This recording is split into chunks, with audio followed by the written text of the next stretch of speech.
chapter. Get ready. Humidor chapter. Sports. Humidor chapter. Cigars. Humidor chapter. Get ready. Humidor chapter. Get ready. Humidor chapter.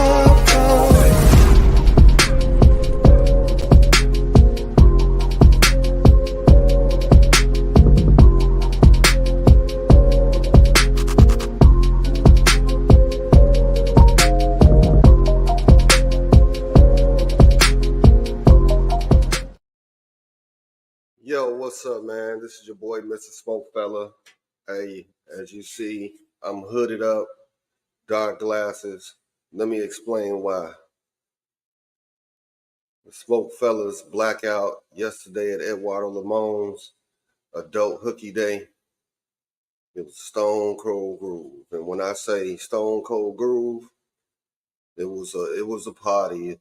And if you missed it, hey, next year when you hear us talk about it, you better make sure you get on for the ride because we had DJ Surprise, man, and then followed up with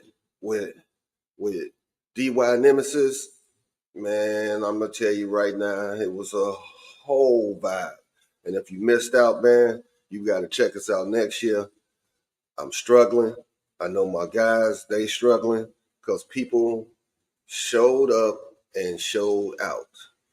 That's all I got to say, man. But before I get started and bring in my boys, want to put some smoke in the air for some of our fellow smoke fellas, Vince, Mark, Joe. They lost some family members, man. So we want to put some smoke in the air for them before we get this show started, man. Much love, respect. If you need the fellas, we here for you. And on that, let me bring in my guys. My boy, Lucky Lefty. What's up? Today's theme is, but did you die? I almost died. Did you die? I almost died. We're here, man. Day after the blackout. Welcome to the Gatorade Water edition of the show. This is sponsored by Gatorade, Powerade, BC's, and all Pedialyte water type, Pedialyte, Dasani water, Aquafina, everybody. This is brought to you by them because that's all we drinking today. Well, hey, at least for now. At least for now, man. Yeah, man. Condolences, man, to the fellas, man. Mark lost his father, Vince lost his mom, Joe lost his uncle. So, man, for the fellas, our prayers up. Like being said, if you need us, we here for you. Man, happy birthday to my Diva Leaf sister Belinda. Yeah, what's up, baby? Happy birthday, B. To my to DJ Squirrel. DJ Squirrel, we're getting in tonight, man. Happy birthday, brother. We're gonna party on, man. So hey, I don't know where Kev at. Well, I saw him. I don't know where he at now, but Mr. Louder he wasn't in the pre-show backstage, but he is here now, and I'm sure he just like us. And we're gonna ask him the question. Hey, Kev, did you die? Come on in, KDL. How y'all doing, man? Oh, yeah. Good Saturday morning. Listen to that voice. I have no voice, so y'all gonna have to bear with me this morning. How y'all doing? I echo my brothers, man. Much love to our SmokeFellas brothers, man. Losing loved ones, man. Fam, we here. I'm struggling with my voice, so y'all got to deal with me today. Your ass was yelling all last night. Huh? He was yelling all last night. That's why. This is the post blackout version of me. So go ahead. We good. Let's do it. Hey, man. Every year it's the same thing, man. We know it. This is what we do. How the hell we be telling these once shows a year? We always in it. Y'all was making me raise my voice, man. Hey, man. Hey, there was some great games. There was some good games, though, man. We had a couple of good games. Good games. Definitely had a couple of good games. let's go ahead and get into it, man. NCAA March Madness, the blackout, don't owe us nothing. And I'm going to tell you right now, there was some upsets. Let's see. You had Grand Canyon that knocked off St. Mary's. Grand Canyon, number 12, beat number 5. That's always a tricky spot. Anybody that's on the NCAA brackets, that 12-5, real crazy. That 5 seed is like the Madden curse, being on the Madden cover. You don't want that seed. And they do them games on purpose, man. Oh, yeah. Somebody losing that one every year. 12-5 on purpose. Yeah. It's listen, man, the odds in Vegas change so much on that 12-5 game if you look at the odds. It's different because they are aware of it now. And they know that the committee throws that monkey wrench in there. Yeah. You also had Yale, number 13, knocked off number 4, Auburn. Auburn, what's this? Choke City? Yeah. We've seen before out of them. You had number 11, Duquesne's, beat number 6, BYU. I did pick that one. I picked that one. I also picked number 12 on number 5, James Madison on Wisconsin. That 12-5. I did too. Yeah, I did too. That 12-5, man, you got to take it. I'm gonna tell you for real. I gambled on McNeese and Gonzaga. I gambled that 12-5. I lost that one. Gonzaga blew them out. I gambled that one too. But yeah, that wasn't a bad kind of predicting that one because Gonzaga has been up and down. But the thing is, Gonzaga is just like Michigan State. They're a tournament team. Yeah, and 5 is just the lowest seed they've been in years. Right. Yeah, exactly. That's why I gambled this year. Yeah. Then you had the number 11 over number 6, Oregon over South Carolina.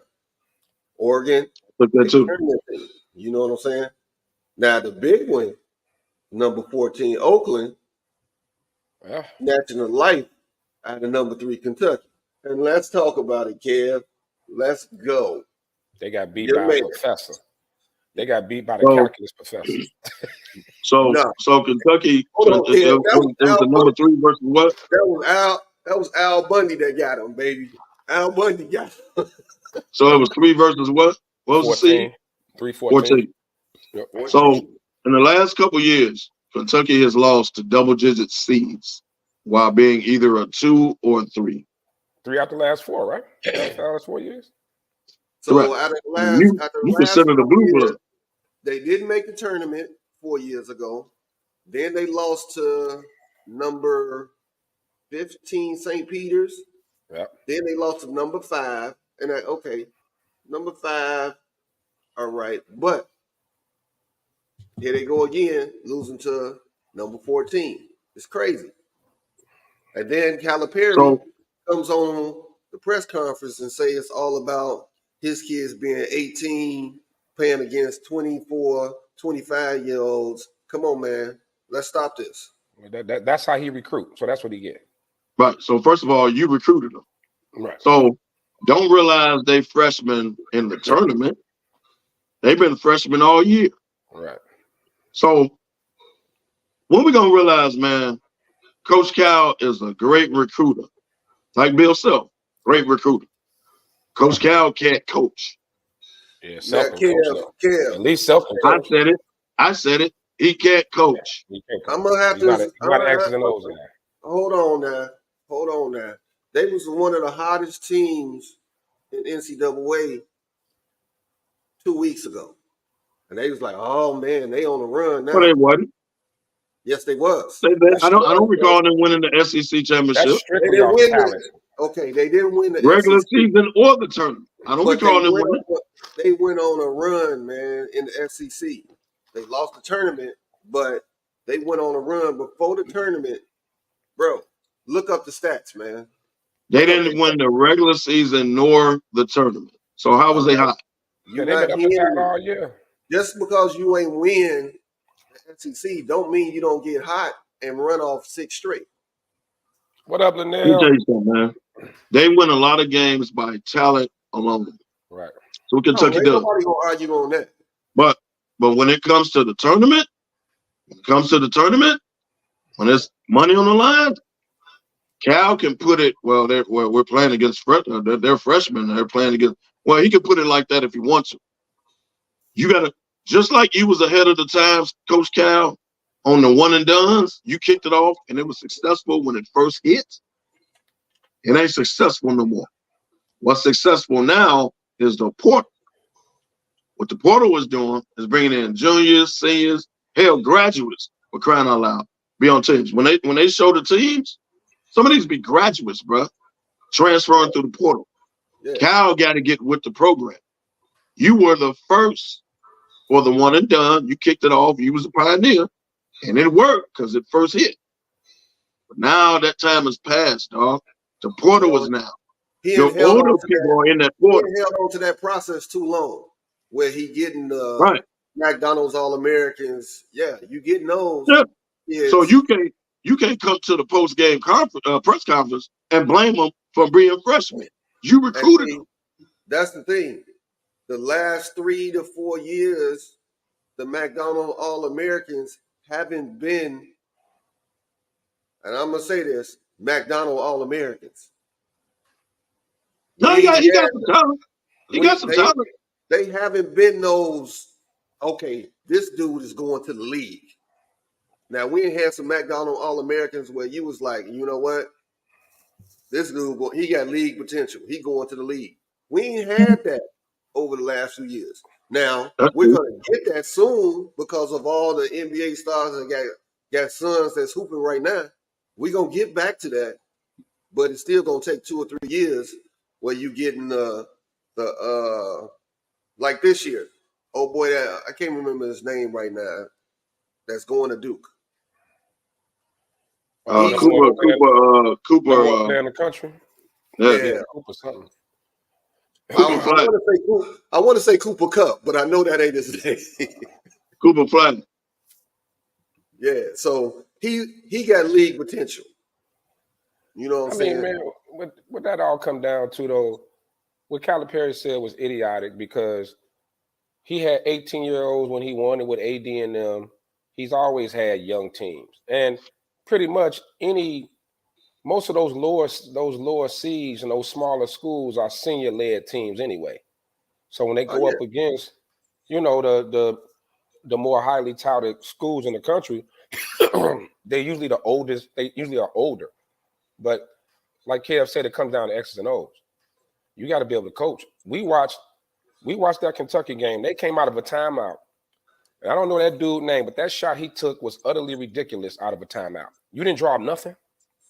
When they were down 3, I think they were down 2 or 3. And that couldn't have been a play. That was ridiculous.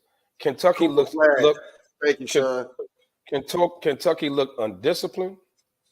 They just didn't look like a well-coached team. They got talent. They got some ballers.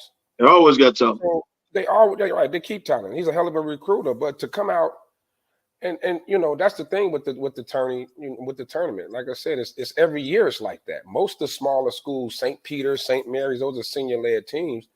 So yeah, they probably older than most of the teams in the higher seeds that they play. So don't come out and use that as a kind of like a reason, almost like an excuse. It sounded like an excuse. He should be bigger than that. Well, I've never been the biggest Calipari fan. You recruit freshmen, and they've been freshmen all year.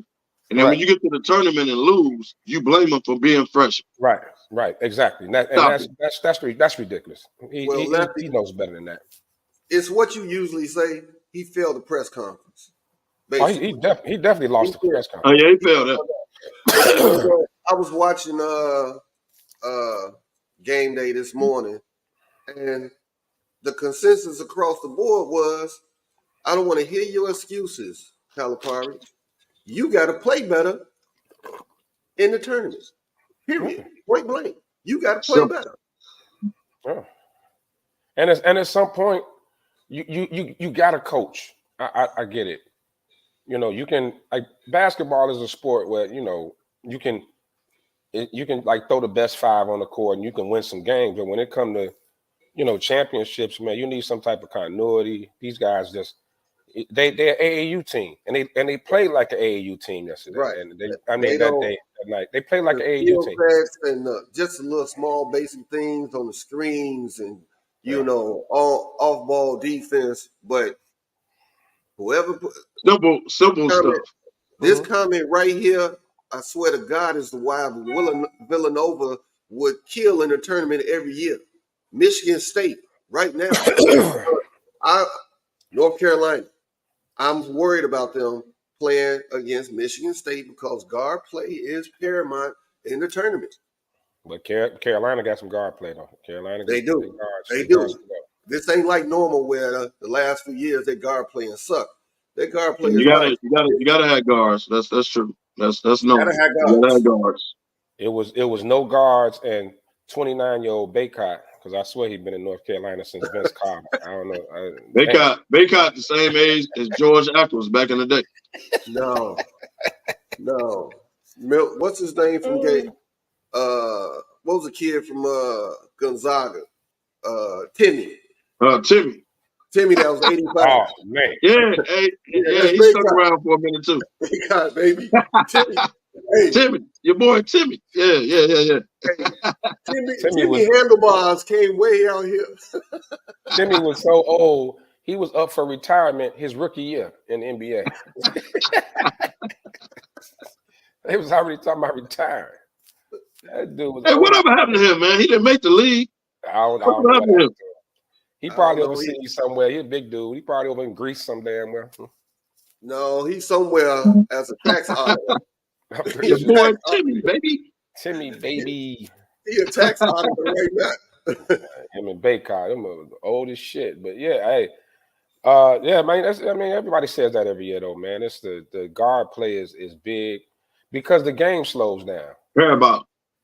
Yeah, the game slows down. You know, it's a half court game. You got to have some, you know, that guys who can handle the ball, guys who can take care of the ball, not turn it over. You know, that's always big and can feed those bigs down there, man. And that's what it's about. That's what it's about. Hey, Gandy said he playing with Kofi Cockburn. Hey, what up? He made the league though. Hey, where he at? Hey. Kofi made the league at first with Utah. I don't know what happened to him. He made it. He made it. We had one season where we went hard on Cockburn, boy. Utah probably banned him for passing around that Cockburn. What? They probably kicked him out the state. I swear to God, if the basketball guys can just do me a favor, I really want this to be the game of the century, and I'm gonna call this the Cheerio Bowl. Arizona versus North Carolina. And I call you know what I call it the Cheerio Arizona wins, number one. Arizona wins. They're playing right now, actually. But Arizona wins. The number 2 will beat the number 1. Caleb Love, who I don't necessarily like. I call it the Cheerio Bowl, right? So a girl tastes like Cheerio? I mean, that's the first thing popped in my mind. There's no disrespect. I'm just saying. Oh, he is Seoul Samsung Thunders of the Korean Basketball League. All right. See, people think that Caleb Love gonna be out of control because he's trying to get revenge. What I want y'all Carolina fans to know, dude might be out of control. Like he's the one that got hurt. He the one that got hurt. Caleb Love might walk in like, yeah, I did it. Now what? Right? Dude, emotions might be out of control. Because old girl is still there. She's still there. She played last night, didn't she? She was a basketball team. Yeah. So his emotions might be out of control a little bit. You might have to reel hit me. We was watching her for a minute early on. Yeah, we was watching her. Caleb Love gone. And I mean, hey man, I'm in Arizona. I don't know what you're talking about, dog. We was watching her very closely. Well, number one, to rebuttal what you just said, Kevin. Number one, not. Number 2, ain't gonna happen. How about that? Right. Carolina all day, baby. I can't wait. I can't wait to. What they got? 2 more games? 2 more games for their clash? About 2 more, yeah. They got to win 2 more before the class. So I'm hoping don't nobody choke. So we can. So our gentleman bet is on. We all got a gentleman bet. We got a gentleman bet, no doubt. Yeah, it's already there. But Lefty, SEC is gonna find you for your cockburn comment in Utah. You know, can't mess with the Mormons. That's what I'm saying. That's why they ran them up out of there. Passing around that cockburn. You got to go. Now you go now. Now get up off my man Kofi, man. You go now. Now we've been arguing about this, so I don't know this. Man, Illinois. In the box, but the turning down the NIT by these big the power conference teams, man. You know, I got a huge problem with it. Yeah, North Carolina did it last year. I forgot about that. Mm-hmm. But I got a problem with it. I don't care who it is. North Carolina. I don't care if it's, you know, Colgate. I don't care. The smallest school in the world. You can't turn down the NIT. And I know, Lefty, I heard you say nobody cares about the NIT. Yeah. If you play that player on the team and you trying to go overseas, you still trying to make your play for the NBA, whatever. But man, this is your last hurrah as a senior, knowing that you may not play ever again, you know, and you're going to be an accountant. Hey, let the kids play. I don't care whether it's a school, that's beneath me and all of that. So, man, we can argue about it if y'all want. No, I 100% agree with you on that. On that it should be about the kids and giving them their last burn. You know what I mean? I'm with you. It ain't nothing to debate on that. Pause, man. Pause. Yeah, not a cockburn. Not a cockburn. Not a cockburn, just a burn. It's different. We've been talking about burning the lap today, so I'm gonna pass that on. Yeah, I don't know where we're going with this burn. I don't know where we're going. But it's blackout day. No, but like I said, man, it's really not. It's not a debate. I 100% agree. Let those kids get their last run in, you know, whatever it is. But and this is the last year of the NIT anyway, right? They go into that kind of like a plan to the tournament thing. 90-something teams is gonna be like a plan to get to 64. Something stupid that they shouldn't do. But it's gonna bring more people gonna watch it now over the NIT because they actually plan to get into that tournament. Those are gonna be some great games. It worked for the NBA to play in. So I guess the NCAA. Hey, look, man, stop changing shit. Either you are one of the top 64 teams or you are not. Facts. Stop with the plan trying to make money. It ain't about giving teams opportunity. It's about the NCAA making more money. The NBA plan is about making more money.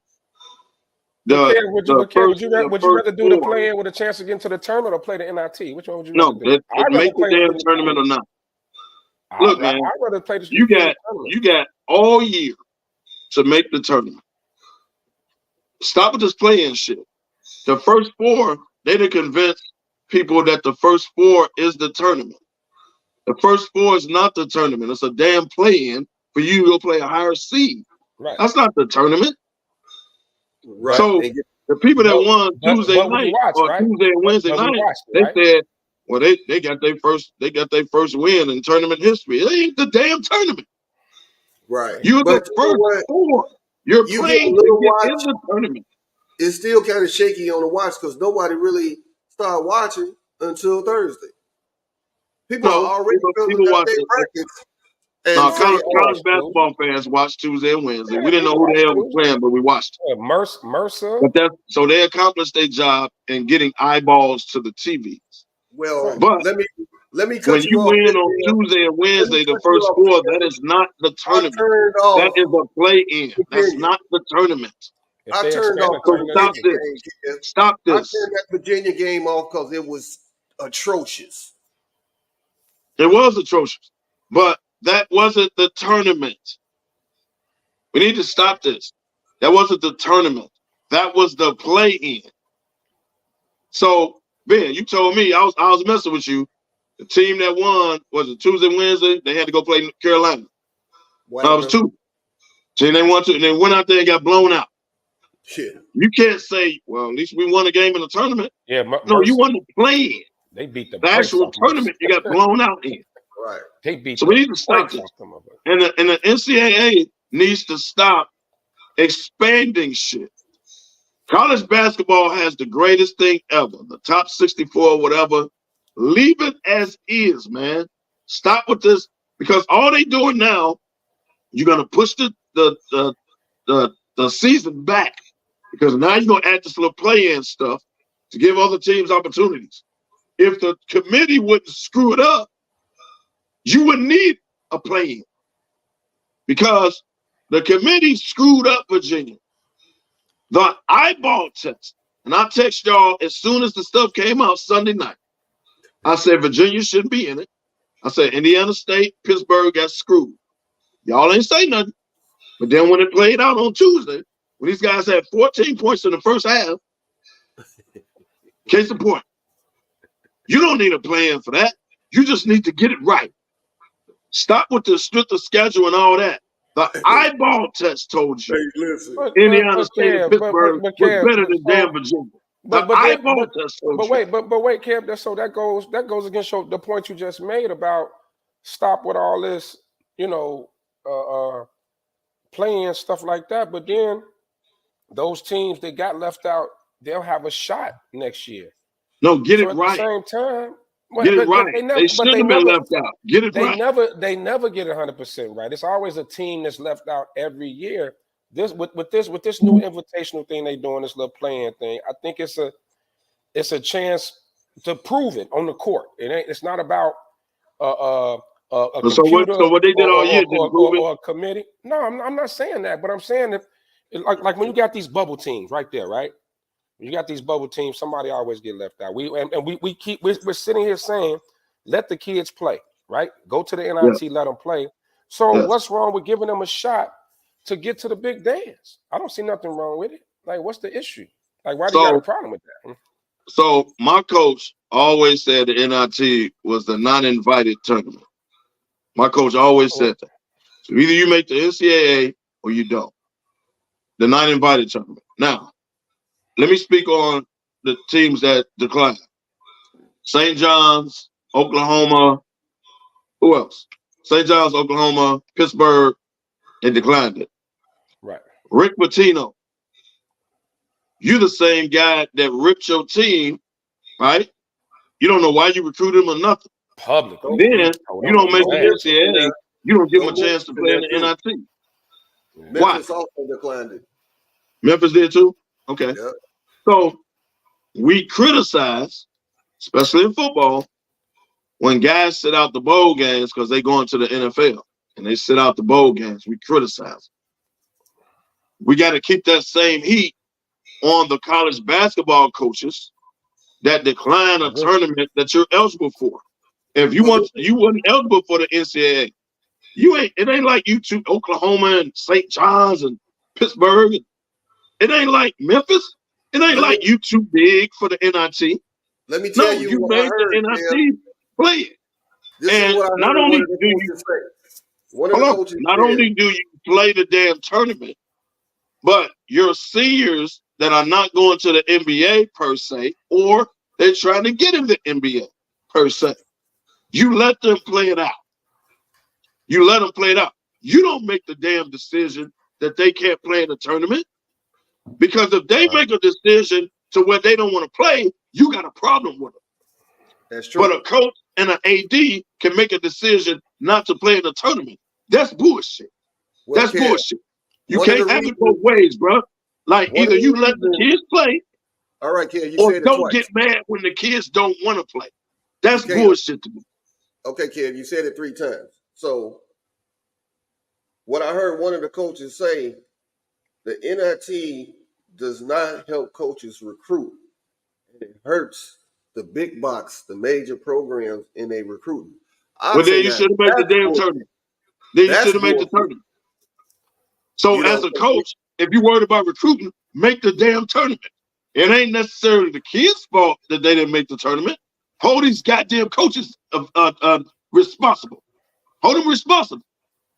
Don't take away a tournament and say, well, we don't want to be known as an NIT. If I'm hearing you right. If I'm hearing you right. I have a real problem with that. When that coach said that, I was like, what? But so that's what gets eliminated now, right? You're not going to decline a playing opportunity. So that's over with. Problem solved. You know what I'm saying? The problem solved. You plan to get to the dance. What about the CBI? They're going to eliminate that? Now that's what they need to eliminate. The who? It's a CBI. It's an NIT and it's a CBI. Oh yeah, they ain't saying about the basketball CBI. invitational. Something. Yeah, they haven't said anything about that. Eliminate that? They should have never brought that in. Yeah, I don't know. But I'm gonna tell you. We giving. See what they doing by that is giving coaches a pass. And in turn, while you giving coaches a pass, you screwing over the students. But don't nobody give a damn about the students. It's a business now. Right. Ain't student athlete. It's athlete student. Don't nobody give a damn about the students. So what you're doing is you saving these coaches' egos. Since y'all gonna decline the NIT, now we just gonna do a play-in. Either you make it or you're not, right? Since y'all declining the NIT. Penny Hardaway, I love you. But who the hell are you, Memphis, to decline the NIT? Who the hell are you? Yeah, they just got off probation, didn't they? Right, they just got off probation. Ain't nobody heard you since Chris Mullin and Mark Jackson. Who the hell are y'all to decline the NIT? So see, we giving these coaches passes, man, because it's Rick Pitino. I'm gonna tell you this, and I'm speaking. One of my closest buddies that I grew up with went to Murray State. They went to the NIT, but guess what? Him going to the NIT, he got picked up. Somebody's song. He played overseas, and when I say he had a hellified career, playing overseas, playing in my boy did too. Married a French model. Wonderful life, bro. Wonderful life.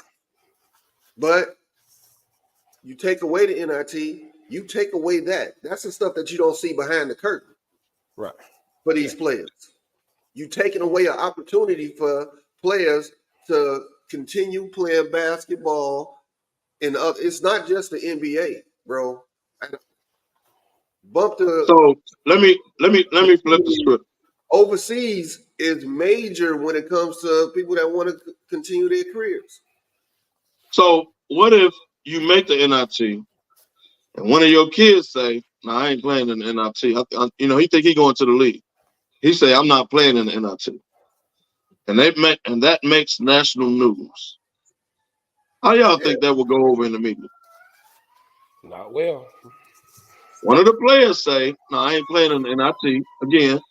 I think I'm going to the line. I don't want to play in NIT." Now, the media. How do you think that goes over in the media? How do y'all think? You're not a team player. You quitting on your team. That's going to be the narrative. Cool. So how come these coaches ain't held accountable for canceling the damn tournament? Declining the invitation. I wonder do they ask, you know what? I wonder do they huddle up with the team and ask them before they make the call? Do they just make the call? You know what I mean? Like, nah, we ain't going to that. I wonder do they really sit down with the team? I think they make the call because there's no senior, there's no hooper. Number one, there's no senior that's gonna say, "Well, yeah, I'm good, coach. Yeah, go ahead, man. We ain't got to do that." Yeah, there's no senior that's gonna tell you that. None. Yeah, there's no true hooper that's gonna tell you that. So they ever say none. That? Oh, you're right. So I think they make, in my opinion, they just make the decision.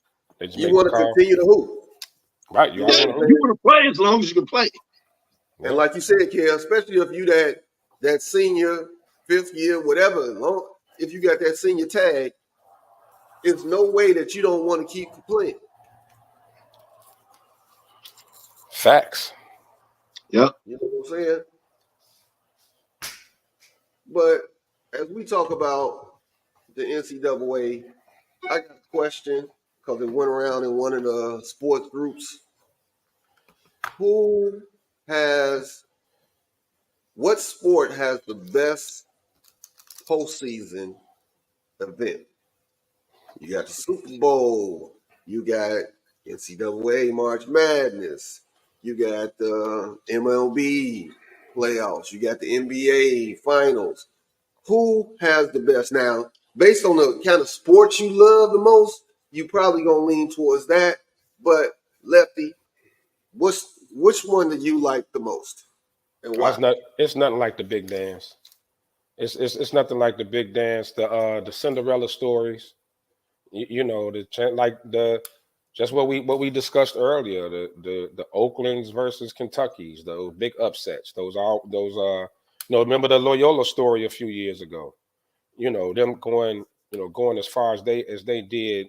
It's just something great to watch, and it's compared to the NBA playoffs where it's a series. Typically in a series, the best team's gonna win. Like the better team's gonna win 4 out of 7. You could probably get a game in, but in a one and done situation like the NCAA tournament it makes it huge. Even if you're not a true college basketball fan, and then just to watch them, like it's like watching 7 game 7s. You know what I'm saying? Like it's just great, man. I think so. Any sport, so I'd say the NCAA, then I'd say the NFL, because those are those one and done games. Anybody can win. So that's me. KDL. Right now, March Madness. Like, that ain't, to me, it's not even close. Right. March Madness, you don't know what's going to happen every year, no matter the ranking, no matter the season, no matter who. March Madness ain't nothing like it, bro. It's so unpredictable that it tunes you in. I'll give Major League Baseball, that's cool. NBA, they put the play-in in, you're going to watch it, right? Everybody watches March Madness. Everybody watches. Like, March Madness is, you don't know what's going to happen, bro. I mean, here we had a cigar shop full of people, man. Like, you didn't even have to be with. It wasn't a lot of. I don't think a lot of college basketball fans, but everybody was watching the games and damn, hey, half the females didn't know who was playing, but it was a big shot. Like they was in it. Okay. So March Madness, man. Sean, come on in. You played football. Super Bowl, cool, but the Super Bowl, like everybody watches the Super Bowl, no different than everybody watches the NBA championship. Everybody watches the World Series. Come on in, man. I'm talking about leading into it is March Madness, man. Like everybody gonna watch the damn Super Bowl. That's why I say NCAA and then NFL for me. That's the order. Sean, where you going?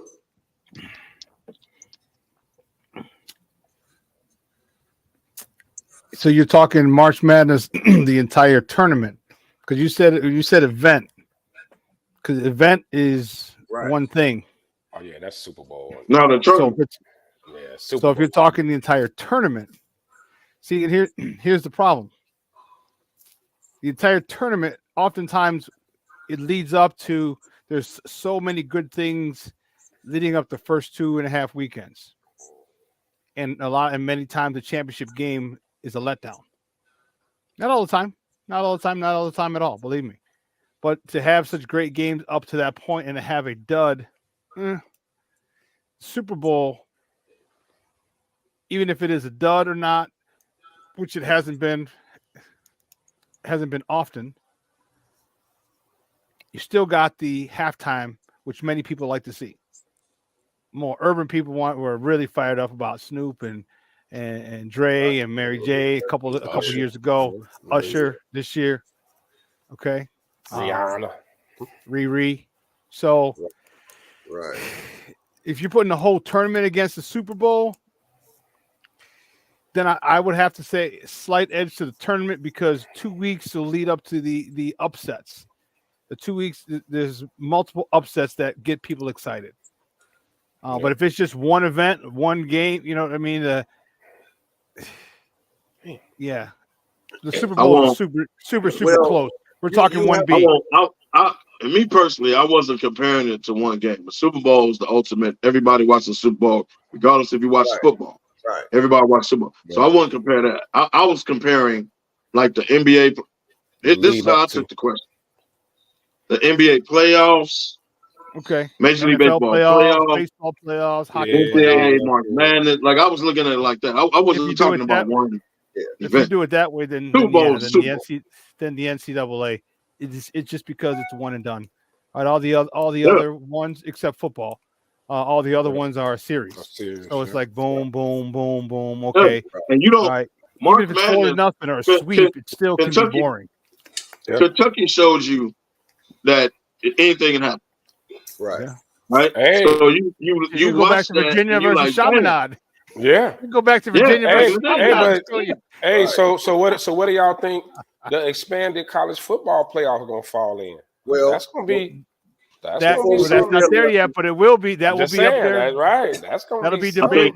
I think all that's doing is it's letting the 6, 7, before you go 8, there, Kev, 9, 10 teams in.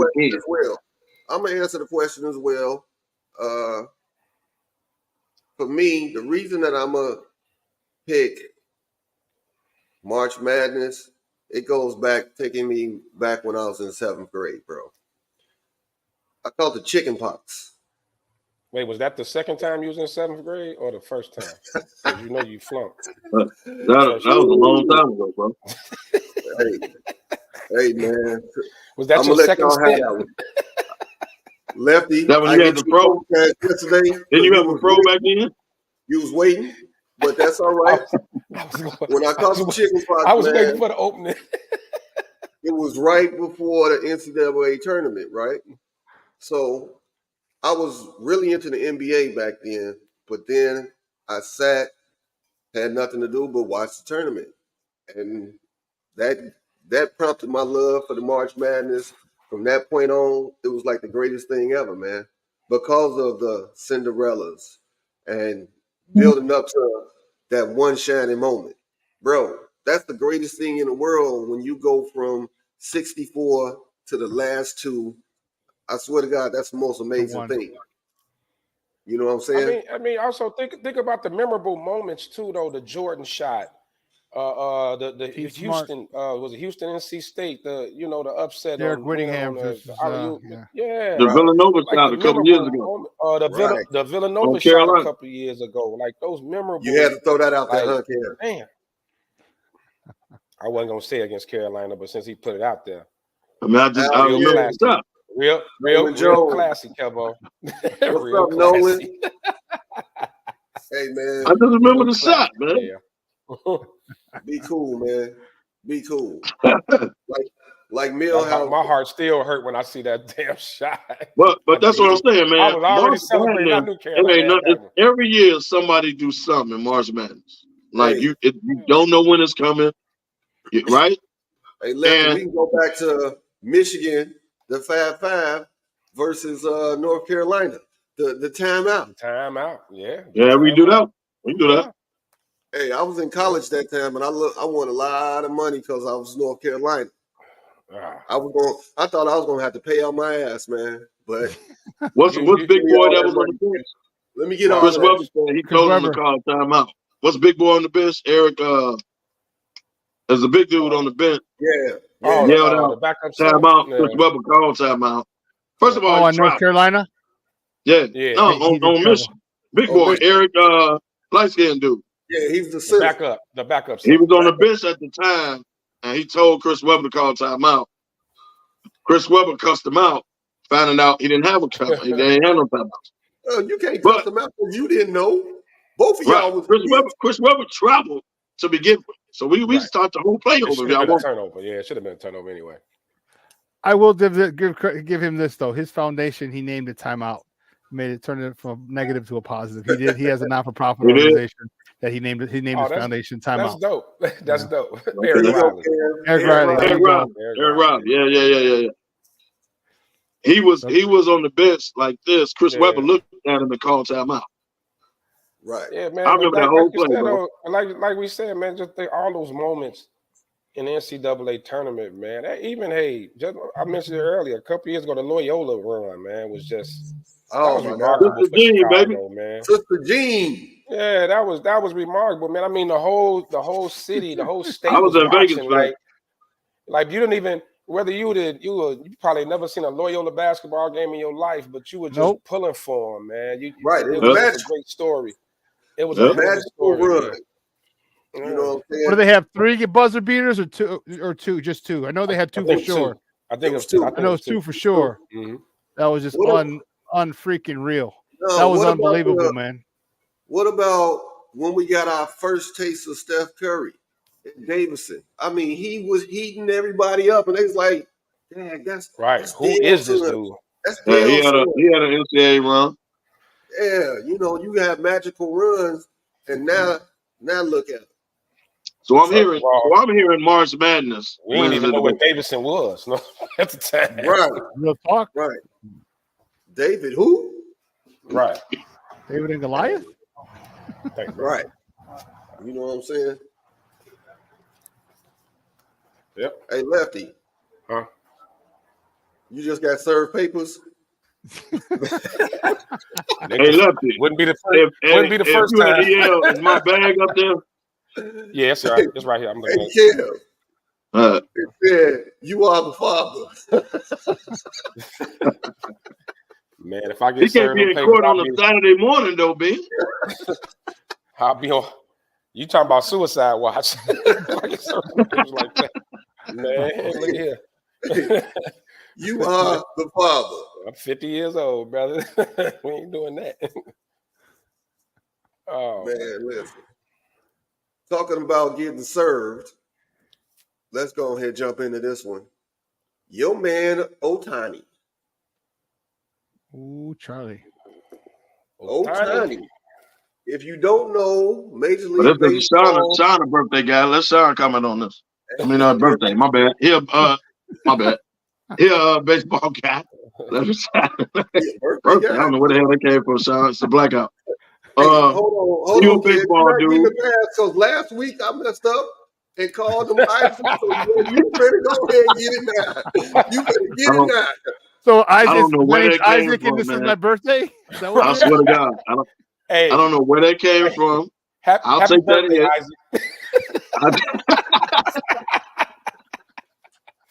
I'll take that hit. I don't know where that came from. I meant to say baseball, man. Baseball. Molly I don't know where that came from. I'm out here like Max Kelly. My bad. He out here like Molly. You the Gator man. Hey, I'm sitting here like, it's Sean's birthday. I was like, it's my birthday? Oh, shit. What am I going to do tonight? It's his birthday. Sean ain't mentioned his birthday. Baseball, man. Baseball. I know we was just backstage. You thought you was going to walk on that camera? You heated me up last week? No. Happy birthday, Isaac. I gotta go get an outfit, man. Jesus Christ. Hold on. I'll take that. So if you don't know the story, Ohtani, which is one of the stars of Major League Baseball. Biggest stars. Unarguably the best player in baseball. Yep. Unarguably. Right. No question about it. Now, allegedly, is that how I'm going to say that? Wish you happy birthday, Sean.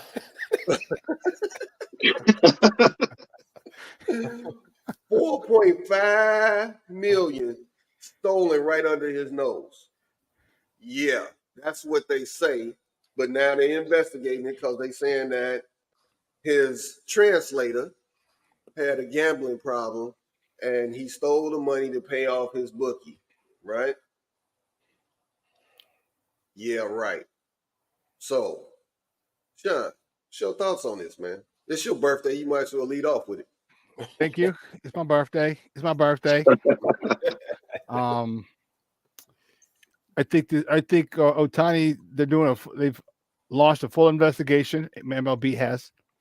And what it seems like it might do is I think Ohtani is in big trouble. I think he might be someone who's caught up in gambling, and his dude is the one taking a fall. Oh, you always got to have a patsy. Investigation, Lefty. I didn't think of that. So you think Ohtani is behind this? Dude was. Oh, wow. So my information, maybe I need to read it. Dude was the translator stealing out of his account. What up, Raymond? He was handling his account, being the translator, When you say stealing, though, once he has access, he might have said, "Hey, just take it out," And again, this could be a setup where he has to say that because if he's gambling, well, guess what? You're out of the league. You and Pistol Pete, you and Charlie Hustle are sitting together outside the Major League Baseball Hall of Fame. So it might, yeah, what they say is he stole it. Is that the case? And, right. And, He did have access to his account. And what does a translator need access to your account for? He's a translator. Like, why would he have access to your money as a translator? And you got to know what the hell is coming out of your own damn account. But I mean, I'm saying, why would if you had $175 trillion, would you notice 4 million? Right. You're damn right. It's my account. Hey, anybody. That's just like saying anybody can have access to your bank account. I work in payroll.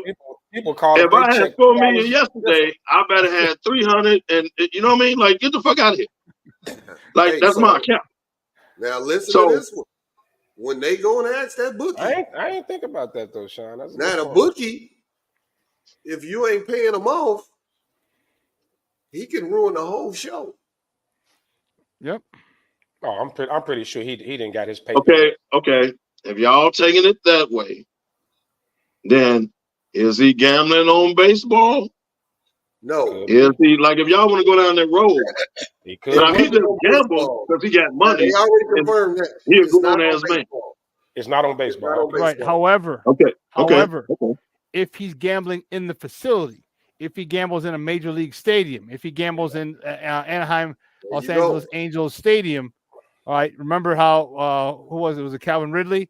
He got suspended because he was gambling in the facility of the Lions. FanDuel. Yes. So was he where were these bets placed? I don't know. We'll find where they're going to find out. And the bookie he easily be like, yeah. If he didn't pay the debts, oh, he's telling for sure. Well, I think the one thing with bookies, they don't, they stay low key. If he go testify something, he'll lose a lot of clients. Right. So I don't think he's gonna say nothing. Right. Yeah, some are slimy, bro. But if a grand jury, if you get, you got to sit in front of the grand jury. You can't lie under oath. So can't purge. Ask OJ that. So my question is, why are you using bookies? This is FanDuel. This is FanDuel DraftKings all day long. You know what I'm saying? Like, this is and most leagues don't have a problem with it. I just do it not in the facility. So why are you using a bookie anyway? Ooh, look at God! I found a BC. Lord have mercy. I'm about to take this. Shoot that for BC. Hey man, save me one. I found a BC in my pocket. Won't he do it? He found a BC. Now, if he go down with his nose and he come back up in that tip, I'm gonna do coke on the show. Come on, man. I need one, dog, right now. Hey, you over there like getting your LT on. Not KF, he disrespecting your boy. Right, I hear him. Take a shot at your boy, Kevo. I hear him. Come on, man. Everybody know the truth. He ain't had a defensive coordinator that was on that had the facility rate. Hey, if you see my hand doing this, mind your business. Mind your business. Let me be great. So more will come on the story. More. Yeah, but it's gonna come out. Yeah, Sean just put them out there that if you think about it, dude does have access. So why is he stealing? Yeah, Sean, you put something out there, Sean. You might, it might be a couple. Has access to your accounts, so I don't. Right, I don't understand that either. Sometimes he because as a translator, there may be some things like I don't know how many. No, because they're in California, so they're most likely, depending on the bank, but most likely there would be a Japanese translator because of where you're at, because of the proximity and the high population of Chinese and Japanese people on the West Coast. So they should have a translator, someone who speaks Japanese, should have one. Especially at the banks, you know what I'm saying? When you got a couple $100 million, you better hire a translator for all the money the team will provide that for you. No, I'm saying the banks. But don't you got a Japanese? So if you got a translator, that's cool. But don't you got somebody your own language also, like helping you in America? Like, I don't understand why you. Yeah, man, you help me out. You're a translator. You do my interviews and stuff like that. You also have my bank account information. But Yeah, they said I don't understand. Also, I don't his get best friend. So he's more than a translator. Are that supposed to be his boy? Oh, that's his man. Oh, I didn't know that. I didn't know that was his Oh, see, that's different. That's his That's man. I wasn't aware of that either. So if it is, then that makes a lot of sense. And that's, He been with Otani since he came here, man. And Sean, would make sense is why he would take the heat for his boy. Yep, true, very true. Yeah, I'll take care of you on the other end. Because his bank account is straight too. Hey, that way I gonna take the heat. Him taking. You realize I just signed a $600 million contract? I got you. Right. I got you. He getting his 10 James mil. Worthy. Shut up. He getting his James Worthy. Here's 10 mil. Shut up.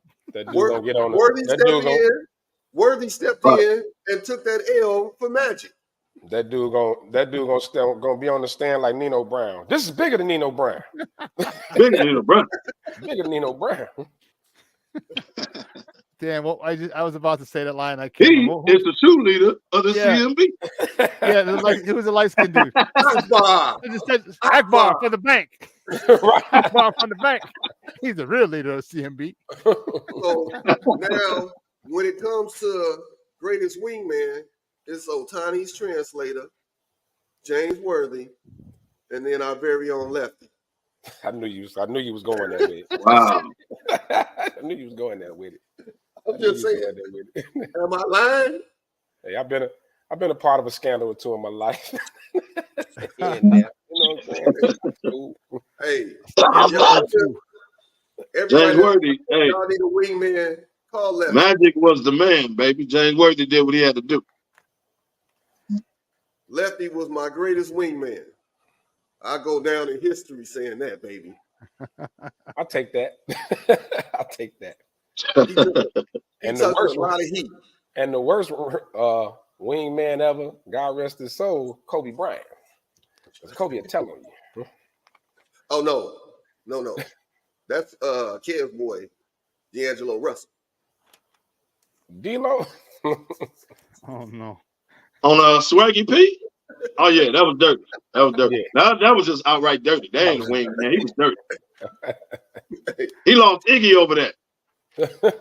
Right. So you cost me Iggy? So you bought the beer at 10 o'clock. Yeah. You said you bought the bottle of beer. No. You said you bought. Right. D-Lo folded when that light hit him. They gave him that put the man on Snapchat. They gave him the Red Lobster Ultimate Feast, and he sung. No, they good. No, dude, he cost the man Iggy. That ain't right. It's that 2-piece from KFC. Whenever you see that on First 48, it's tough. So you realize though that I didn't realize that this was the one thing, okay, that sports gambling is illegal in California. So even though 38 states and DC allow some form of it, so if he's gambling, I mean, he couldn't gamble anyway. I mean, back with the Dodgers because he's still in Cali. So yeah, he screwed up big time, and he's a patsy. His boy is a patsy. I got you, Papa. I got you on the other side. I just made I got $600 million. I'll make sure they put you in solitary so nobody, goes in through the outdoor.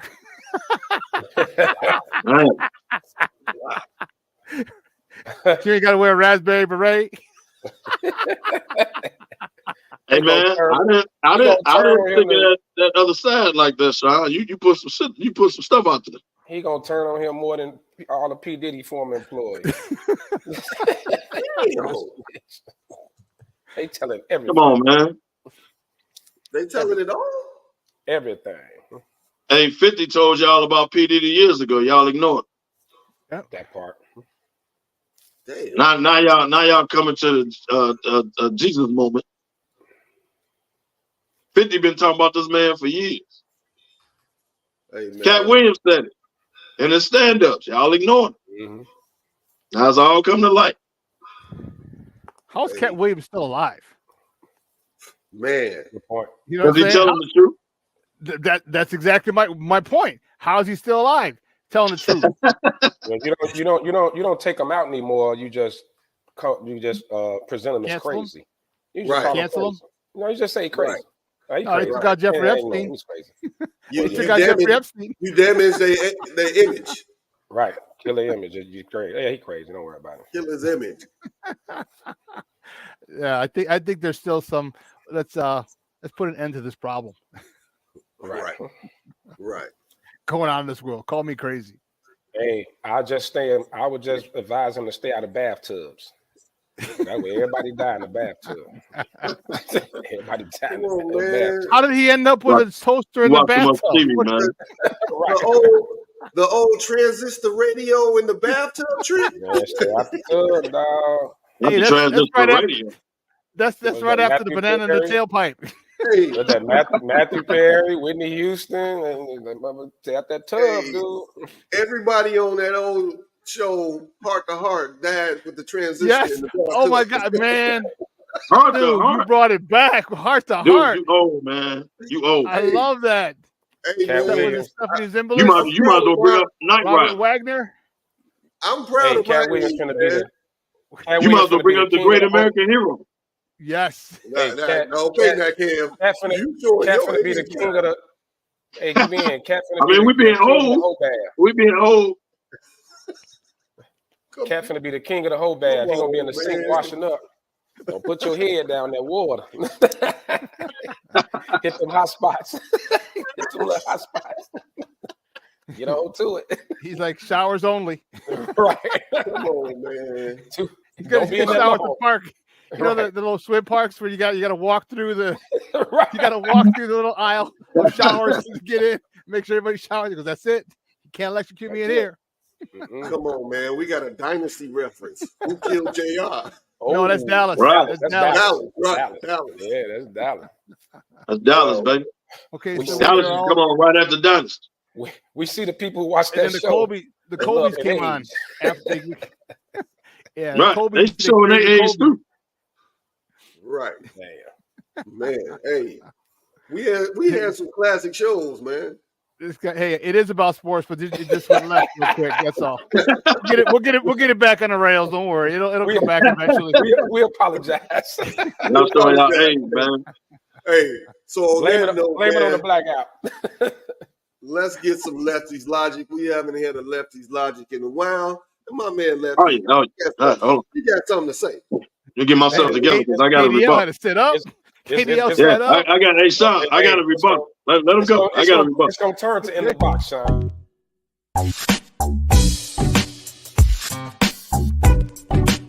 Lefty's Logic. Welcome to Lefty's Logic. It's been a while. It's been a minute, but we're here. And today's logic is going right to Robert Griffin III, RG3, and his bad braids. GFY. I'm sick of you in your mouth. You talk too much. You're just saying stupid shit. Like this man literally came on and said Caleb Williams should refuse to play for the Bears due to, well, first he said due to how they treated Justin Fields. And then as Kev said, then he tried to throw it, bring it back around and say the history of the Bears QB situation. Hey, Lefty, you forgot the catchphrase, hashtag dead ass. Yeah, dead ass. Dead ass. So to me, I mean, the most, I mean, if you're advising somebody, that's the most idiotic thing you could ever do. Everybody knows the situation here in Chicago. And first and foremost, I'm not one in that group that thinks that Justin Fields was mistreated here in Chicago by any means. I think this all comes down to Caleb Williams. They just think he's a special talent, and they rather go with, the guy that they think can really take them there. Like Poles is trying to build a dynasty here. He's not. He wants what KC has going on right now. He wants what New England had, and he has put pieces in place. And he feels like Caleb Williams is a special talent, generational talent, like 90% of the league feels. So he went with the guy. So you got the Bears. We all know the situation. 7-win team trending up. Just added more talent. Keenan Allen, Swift. They just added even more talent to a team that's trending upwards. And what some, not even gonna say some, most are saying is probably the best position for a rookie to be in NFL history, especially a quarterback coming into this situation. This is unheard of. It's unheard of. And you get on national TV in your feelings and say he should refuse to go to that situation. He should pull an Eli Manning. That was his words.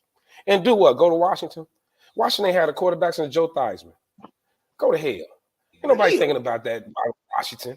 Washington situation, the last owner was a pervert, a freak, whatever, an asshole. They forced him to get rid of the team. And you're saying that's a better situation. New coaching staff, a total rebuild. You'd rather send the guy into that situation. That's your advice. That's your advice. So it ain't got to be long. It's simple as that. RG3, GFY. Come on with it, Kevo. Because Kev got dead. So I have a rebuttal. Joy said it too, but Joy could say what she wants because she looked good. But RG3 can't. He can go to hell. Joy, right, but there's a reason that Joy said. Joy, no disrespect, baby. You good. So this is like the State of the Union. I'm the Republican rebuttal, except I'm going to make sense. So check this out. Allegedly. What he said was, and I heard the whole thing. Mm-hmm. I actually follow him on IG. What he said was, you need some better. Yes, he said, I'm going to give you exactly what you said. Yes, he said, look how they did Justin Fields. Meaning, they had him go through a rebuild, never got him an offensive coordinator, never got him a quarterback's coach, never gave him an offensive coach. He was the franchise guy. Then when you think you out the rebuild, right, you did nothing to develop. That's number one. But when you think you out the rebuild and you go out and get pieces, you never did that. You never did that for Justin. So what he said was, look how they did Justin and look at the Bears quarterback history. When he says Bears quarterback history, he's spot on. Bears fans, get the hell over it. You have never drafted and developed a quarterback. You don't have a history with quarterbacks. The Bears' history is defense. The Bears' so what's history. Washington's history with quarterback here? What's Okay, Washington's quarterback history? Okay, but we ain't talking about. We talking about the Bears. The Bears have no quarterback history. That's why Jay Cutler was a god when he got traded here, because you have never drafted a quarterback and done nothing with him when you did draft. Neither is Cleveland. So he's going off the history of Chicago quarterbacks is basically what he was saying. But of course, Bears fans are going to take it as a slight. It was a slight. Fact. You've done nothing. You did nothing for Justin Fields recently.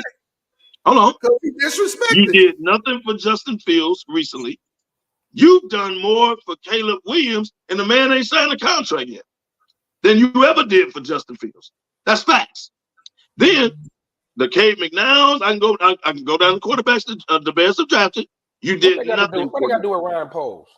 So it doesn't matter. What he's saying is, it ain't like it's an organization known for protecting, drafting, developing quarterbacks. That's basically what he was saying. And you can say that about Kev. You can say that about 30 out of 32 teams in the league that don't develop quarterbacks. But he's destined to go to the Bears. So we ain't talking about 30 teams. They ain't had nobody since Bernie Kosar. But he's destined to go to the Bears. So since he's destined to go to the Bears, he said, look at the Bears organization as far as quarterbacks. That's all he's saying. Now, whether he's right or wrong, we can debate that. But what he's saying is, look at the history of the Bears and quarterbacks. That's facts, man. But stop getting upset. That's your history. But is the situation here set? And Ryan Poles has never drafted a quarterback. This is his first go around. Well, you talking about today? See, y'all keep talking this organization. Excuse me, not organization. This regime now. So you can't throw out there the offensive coordinator now. You can't throw out there the defensive coordinator. You can't throw out there because you haven't let that happen yet. That's going into this year. What he was talking about is the Bears' history, and he's right. No. Like at some point, Chicago fans You gotta face facts, man. Your organization has been like this for years. That's a fact. It's one thing, and because it's national news now, y'all can't get in y'all feelings. Yeah, it's one thing to say. You got to look at the situation in the moment. If you want to talk about history of quarterbacks and developing quarterbacks, you could disrespect 30 of the 32 teams in the league. But 30 of 32 teams, they got the number one pick. Chicago does. So he's talking about Chicago, man. Yeah, the narrative is, you said the history. So that's Chicago. No, not 32 teams. Chicago. So tell them to do what? Don't refuse to go to the Bears, refuse to go to Washington, refuse to go to anybody. What, he gonna go to KC and sit behind Patrick Mahomes? What was his point? The point he made was idiotic. It wasn't idiotic. It was spot on. You can't hold Poles accountable for Jerry Angelo, Phil Emery. You can hold the organization accountable. You can hold the Poles ain't been here long enough to say what Poles would do. He ain't been here long enough. But your history says you ain't did a damn thing for quarterbacks. Chicago. That's just a fact. And just because all this is making national news now, you can't get mad at people in the media for pointing it out. The only reason Chicago got the spotlight on them is because you got the number one pick. I can get mad. That's why you got the spotlight on it. Refuse to go there for that reason. That's stupid. That's stupid. You got the market. You got the team.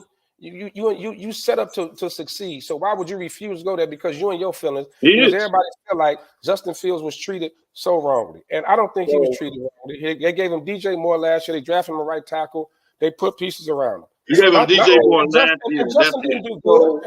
You done more for Caleb Williams, and the man ain't signed a contract yet. You done more for Caleb Williams than you ever did for Justin Fields. So stop. We gotta read. Y'all stop it. Stop it. You ain't did nothing for Justin Fields. So y'all, you know what Bears fans have the nerve to be doing now? Hey, you know what y'all have the nerve to be doing? Y'all sticking y'all chest out and y'all saying, well, we did all we could do. That was on him. I mean, we gave him DJ Moore. Like y'all did all y'all can do for him to help him. Y'all throw y'all hands up and get rid of him. When in fact, y'all did nothing for him. Are you done with your soliloquy? More for Caleb Williams than you've ever done for Justin Fields, and the man ain't signed a contract yet. That's just fact. Y'all ain't gonna look at it like that. Just because you repeat yourself 3 times don't mean your soliloquy is correct. In the comments, it is correct. It is correct. But when I'm talking to Bears fans, of course it's not correct. You just talking, kid. Just to hear yourself. You're not listening. I know. Because I'm not a Bears fan. So now I'm just talking. History always changes. Bears history will change from this point. But it ain't changed yet. It ain't changed yet. So you can't say it's changed. It hasn't changed yet. That's why it's not history. Again, listen to the comments, Kevin, you're leaving out the most important part.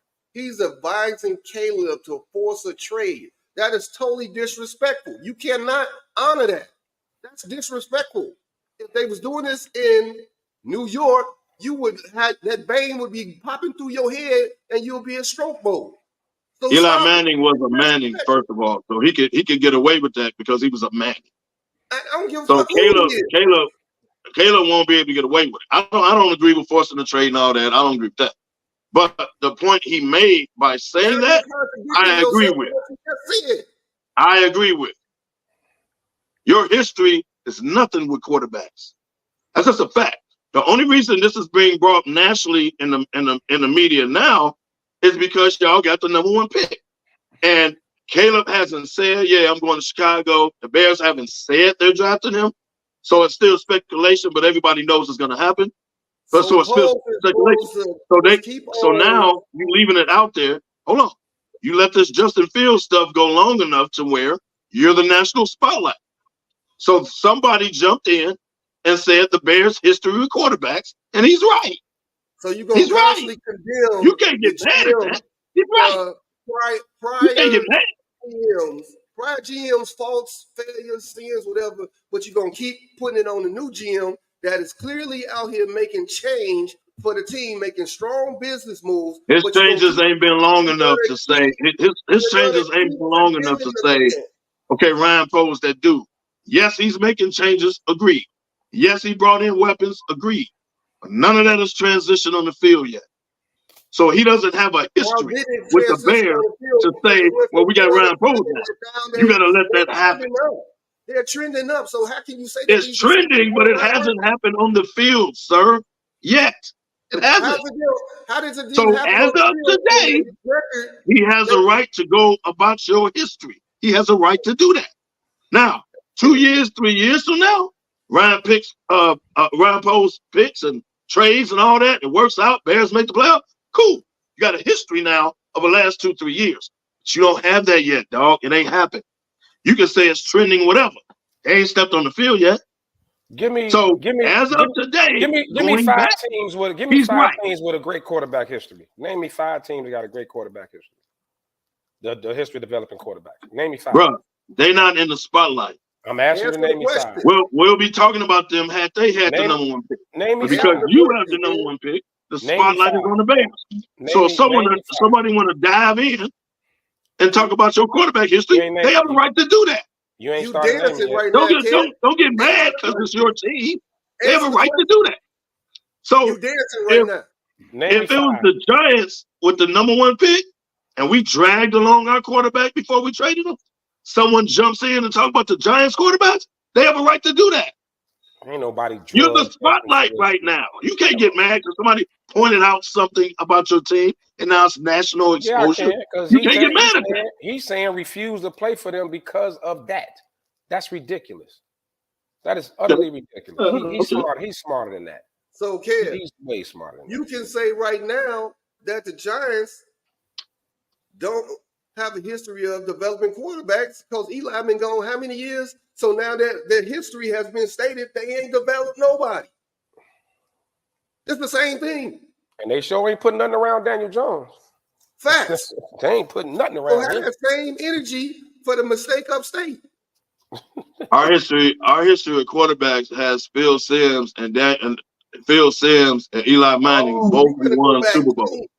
Both of them won Super Bowl. So our quarterback history is a little different than the Bears. Don't forget so let's not do that. Let's not do this. Our quarterback history is a little different than the Bears. 5 years. So let's not do this. But all I'm saying is what y'all get mad at is that because y'all in the spotlight for having the number 1 pick and for 2 years in a row, and now people are coming in and they talking quarterbacks and they talking about y'all history. You can't get mad because they're bringing it out nationally that everybody knew in Chicago. They just bringing it out nationally because y'all got the spotlight. Yeah, and let me ask you a quick question. So if New England was in that spot after the way they just did Mac Jones, like and Bill, they'd be on. He screwed them completely. They would be on. Completely. Yeah, they would be on. Would he have made that same statement? Yeah, they would have been on. They would have been. Whoever that number 1 pick is, let's say it was Cleveland for crying out loud. Thank you. They would have been on Cleveland quarterback. The only ones you could think of. Man, they would have been on them. You're in the spotlight. You get that work, bro. Y'all mad because it's the Bears and y'all Bears fans. I get it. But he wasn't way off. Y'all act like he was way on planet Pluto. I'm mad when he said it. He wasn't. That's what I'm mad at. I don't like RG3 and you and him for GFY. Both of y'all. Let's say that. Listen, as much as I hate to, and I don't know if I've ever agreed. No, I've ever agreed with Kevin. Come on, Sean. I've agreed with Kevin a couple times, not a lot. Okay, but they didn't help Justin Fields, and part of it was cap hell. All right, so they were doing. But the reason that I say that they mistreated him was they gave him nothing. This regime, year 2, his year 2. His first year with Ryan Poles, his defense was gutted. He had no receivers. All right, we know the names: Demir Bird, Dante Pettis, EQ St. Brown, N'Keal Harry. All right, Darnell Mooney was in there. Cole Kmet was in there. All right, you had all these dudes who, you know what they are. Right. Okay, so he's not a running quarterback. Never been a running quarterback. But what he did for survival was run, and he ran very well. Then the next year, you get him DJ Moore. Great. Well, what does he do with DJ Moore? Well, he has that dude break his single season record, a dude who's been a stud. I think we can all agree that DJ Moore is a stud. I don't think we'd have any argument from anybody. And missed 4 games. Okay, and missed 4 games. And if you say, well, Tyson Bagent, well, in those 4 games, he had about 200 yards receiving, so about 50 yards a game with Tyson Bagent passing. So it wasn't Tyson Bagent who put him over. Okay. Mm-hmm. Had you given him, and here's the thing that I was telling Ben earlier. Okay, I am not down on Caleb's talent. He is extremely talented. He has a quick release. He can hit every throw. He can escapability. He can run. All this good stuff. Okay. My question was this: is that one? We've seen Justin everything possible. Okay. It wasn't consistent. That was the issue. It wasn't consistent. Now coaching steps in. Now you go get a coach who has a history of developing people. He developed Geno, and not only did he develop Geno Smith, he got him to a contract extension. All right, not just serviceable. We're talking contract extension. That's a big deal for a journeyman. And you're thinking, well, now here's what he's going to do for Justin. And you didn't give Justin that chance because Justin has been trending up. His last 7 games, 5-2. Okay. And then you go get all this stuff, and after Justin had a defense that was giving up 33 points a game, his first year, different regime, but his first year got destroyed and pummeled. 9 sacks against Cleveland. How many sacks the rest of the year? You finally have talent. And people we were claiming, what does Justin need? 2 stud wide receivers? You need a tight end? Well, guess what? You got 2 stud wide receivers. You got a top 10 tight end. You added another one with Yak. You added depth. You got the center on the offensive line. You added depth for the offensive line. And then now you got rid of everything's there. Then you got rid of him. Pickup was big too, yeah. Then you got rid of him. So you didn't give him a chance to continue trending. And my question is, so my thing is this, and everyone's claiming, well, Justin Fields is generational. We don't know what the hell Caleb is generational. You know what Justin Fields is. Justin Fields is exciting. He's exciting with his feet and his arm. His arm was the inconsistent part, though. And that comes with coaching. So my thing is this. Let me ask you a question like I ask everyone else a question. In 1985, we all know what happened. All right, the Bears ran rush shot through the league. Was Jim McMahon the best quarterback in the NFL? Not even close. No. Not even close. What was he, though, in that team? A headache? No, he wasn't a headache. He gave Mike Dick the flux. He did give him the flux. Yes, he was. But can we equivocally say he was a leader of that team? He was. That's the thing that you can't quantify. That's the thing. And so when you say when people are saying you did Justin wrong, I mean, look at the people already come out. You've already seen DJ Moore kind of, business is business. DJ's pissed. And then Jalen, that's not what I like about Jalen. He don't give a damn. He don't care. Yeah, but Jalen Johnson ain't been with the Bears long enough to say what he said. He's been here 4 years. He's been here 4 years. I don't agree with that. You're going to have to prove it. You're going to have to. Man, shut up. Shut up. He's been there 4 years. How can you not say that? No, he didn't have a right to say that, Sean. You know that. He ain't been there long enough to. He the voice of the locker room. He the voice of the locker room. No, he's a voice. Well, then shut up.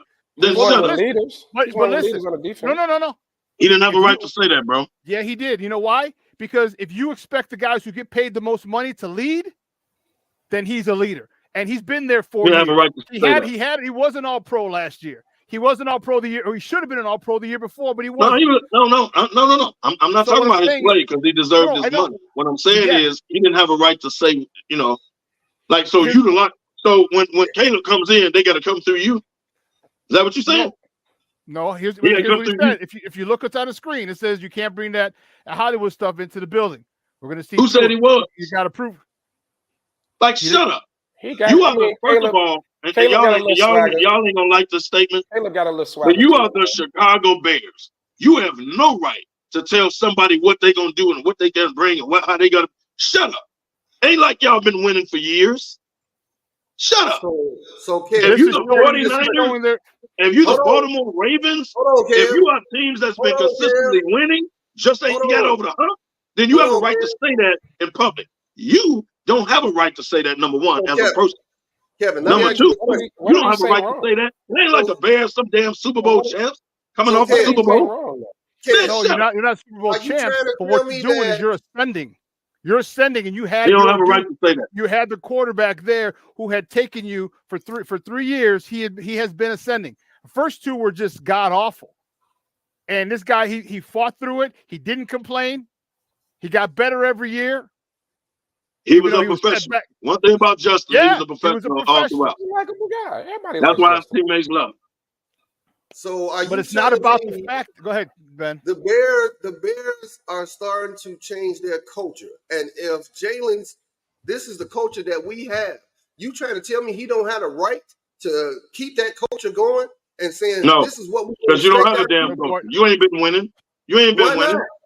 You ain't been winning. If Jalen Brown was here for 4 years, wasn't he on a damn 3-win team? Yeah. Wasn't he a part of that? So who the hell are you to tell Caleb what he should be doing? Don't bring this in here. Dude, you ain't been winning. Caleb won more games in college than Jalen Johnson did. So shut up. Well, but you ain't did it yet. So you can't have your chest out when Caleb walks in the locker room because you ain't did enough winning, sir. You've been here the last 3-4 years. How many games y'all have won in the last 3-4 years? So shut the hell up. But what did he say? You got your contract. You deserved it. But shut up. He just said, don't bring that Hollywood stuff in here. That's all he said. Okay, who said he was going to bring Hollywood in? Who the hell are you to say it? Because it's coming. Shut up. It's coming. Dude, it's coming. Shut up. You got you the 49ers. Answer me this question. Like you the 49ers that's been in the NFC Championship and Super Bowls in the last 3-4 years. No, you but like what you're doing is you ain't that locker room. You ain't won enough to say that. You're changing what's going on. You want to change it? What's going on? Okay, so let me ask you this question. All right, and here's my biggest issue with Caleb. All right, here's the biggest issue. But y'all putting issues on the man. The man ain't walked in the locker room yet. Wait a minute, dog. Oh man, why haven't you given the Bears your medicals? Well, that's a good question. Can't answer that. So the Bears haven't come out and said it, but all roads are leading to them drafting Caleb Williams. Are you sure they're on the same page? I'm gonna ask you that, Sean. Sure they're on the same page? Because if he hasn't given his medicals, I don't think they're on the same page. This is our guy, and he hasn't said they're not on the same page. They're not on the same page, or maybe they are on the same page, and they understand that the Bears aren't getting his medicals. Maybe they are on the same page. Maybe that we don't want you. Caleb's like, I bet. I don't have to give you my medicals. He doesn't. He doesn't have to take a private visit. His visit got pushed back. His visit might get pushed back again to never. But the Bears need his medicals to trade. Remember I said that? I said this not last week, but 2 weeks ago. He's holding the Bears hostage without giving them his medicals, because no one will trade. If he tells the Bears he's not going there, they cannot draft him without medicals. That is a huge risk, and no one else can draft him without medicals. So whoever he goes, let's watch to who he goes to. Does he go to Washington? Okay. Does he go to, I don't know, Giant, whatever team he goes to that will get his medicals are the teams that will most likely be able to trade, that will trade for him. That's how he's. Why hasn't he given the Bears his medicals? Because he's trying to determine where he goes. Listen, it's HIPAA. It's the HIPAA laws. You can't share without his information. So if he wants to go to Washington, okay, then he's going to only visit Washington. They have the medicals, and the Bears can't trade to who's number 3? New England, right? Bears can't trade. New England's not going to trade for him. They don't have his medicals.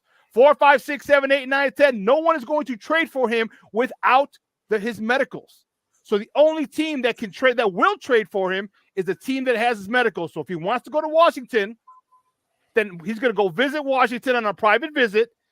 He's going to take the physical there. And now Washington says, hey, we're your only option. So we don't got to give you 3 or 4 assets or 3 or 4 draft picks. We'll give you the swap in next year's second or whatever the hell they want to give, because this is the only place that they can rape the Bears, because there's no way that you're going to unload this dude, because he don't have his medicals. So we're your only option, Papa. What are you going to do? That's what I feel That's what I feel Caleb and his camp are doing. I look. This. I don't. It's gonna be the most hilarious shit ever. If y'all I don't think Pose is. I don't think Pose moves on from Fields unless he's sure about Caleb. I've been saying it for weeks. It isn't. I don't think they didn't dislike Justin. They thought they could win with him, but they just felt like Caleb was that special. He was he's an upgrade. That's how they feel about it. If everybody's making this like Justin was garbage, it ain't got nothing to do with Justin being garbage. He's mistreated and nothing like that. You just feel like this young man is going to be the next big thing, and that's what we want. We've been waiting for our Aaron Rodgers, our Brett Favre, our Tom Brady for decades, and they feel like 90% of the league feels like this dude is that good. So that's what it comes down to. It's not everybody's making it about they did just Justin like this and Justin and. I don't think it's about Justin at all. And I don't think they move on from Justin for Drake May or Jayden Daniels. They think this kid is the dude. And Pose was there when Pose was part of the draft in Mahomes. Pose was there, a big part of what KC's doing right now. Pose played a huge part in that. And we've given him what would you grade Pose so far in his tenure, Sean, as a GM? Probably like a B- to B minus to a solid B. Right, pretty much most of the moves he's made, we've all approved of. We thought were every GM's going to have misses, but his hits have been pretty good. Right, and so looking at what he's done, and even turning this roster around, because remember when he came, he didn't have a first round pick that first year. Connor Gordon and Jaquan Brisker, 2 second rounders. They had one of the oldest rosters in the league, one of the mustiest rosters in the league. Right. The cap was messed up, so he had to tear it down. He gutted it. And that was the right move. Instead of just plug and play and try to bring guys in, he gutted the whole thing. And now, when it comes down, you get a quarterback like this. That's why he didn't move on from Justin last year. Because now, if he would have did it last year, you would say he mistreated Justin because that was literally a teardown. So he didn't hold that against him. He passed up on Bryce Young and C.J. Stroud, gave him another year. Now here comes Caleb Williams. The dude is special in his opinion. And I trust Pose. I wasn't a fan of the trade. I wanted them to keep Justin, but I trust Pose. I think he know what he's doing. I trust him too, but it doesn't mean that I can't critique or I can't disagree with his decision. Yeah, definitely. Which I do. And that's the thing is that, and people say about emotion, it's not that my emotional attachment to him, it's what I've seen on the field. The only issue was his inconsistency because again, coaching is everything. All right, coaching matters. And if it doesn't matter, why do we have coaches? Why are coaches? Oh, he's the hottest coach. He's the hottest OC. He's the hottest DC. He's the hottest this. Why? Because obviously their coaching had made a difference to his particular team. Hey, so if you finally brought in a dude in Shane Waldron, who could do this, dude, there's nothing that any quarterback in the league today can do physically that Justin can't. Nothing. Hey, Sean, nothing. What it boils down to with Kev. He wants us to fail. That's all. He don't want us to be great. That's all. Part of it, I agree with it. I've been looking at the whole thing objectively. This is actually. I really can't argue with Kevin about the lack of development part. I do think Kevin enjoys in our misery when we're pissy and I think he really enjoys it. Look at the smirk on his face. He do.